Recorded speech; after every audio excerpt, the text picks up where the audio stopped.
Et ouais, ok, on se retrouve pour un nouveau numéro de 3 minutes pour vous convaincre. Alors, on va parler d'un film de James Gunn. Des Gardiens de la Galaxie. Non, non, Comment? Super. non, non. On va parler d'un de ses films les plus connus pour les amateurs de genre. Mais que voilà, quand on voit les films qu'il fait aujourd'hui, on n'aurait pas forcément pensé que ça pouvait être de lui. Donc, le titre original c'est Sliver et le titre français c'est Horribilis. Donc voilà, avec une superbe jaquette.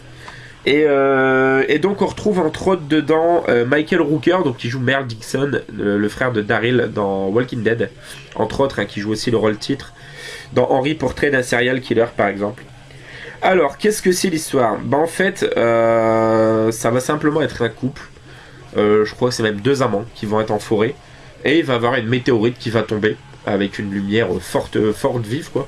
Ils vont s'en rapprocher, en fait il y a une espèce de matière toxique un petit peu qui se dégage tout ça. Elle fait de s'en approcher. Ils vont être contaminés l'un après l'autre.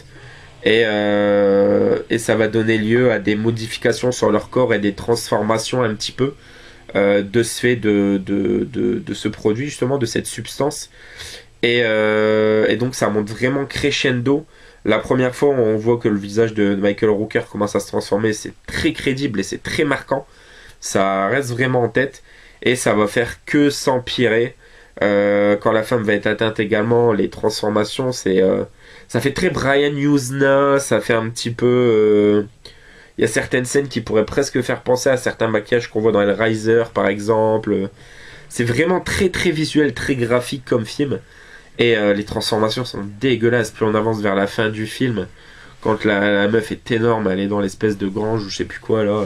C'est dégueulasse, vraiment, c'est écœurant comme film.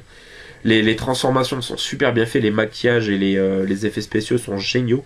Le film, il est relativement vieux, hein, il date de 2006. Le film, il a 12 ans. Et je trouve qu'il a vraiment pas pris une ride, il marche super bien. Et donc voilà, c'était les premières amours de James Gunn, entre guillemets, hein, l'horreur, le film de genre.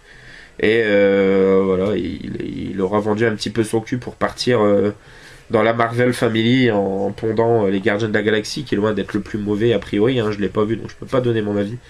Mais voilà, avant, faut pas oublier qu'il a fait ce film et que ce film est pour moi vraiment un excellent film de genre. Assez méconnu de pas mal de personnes, je pense. Ou alors juste c'est le genre de film où on s'attarde sur la jaquette et on va pas forcément le voir. Pourtant, il faut le voir parce que vraiment, ça m'a mis une claque. Et comme c'est marqué dessus, c'est pas pour les estomacs fragiles. C'est vraiment pas un film à mettre entre les mains de tout le monde.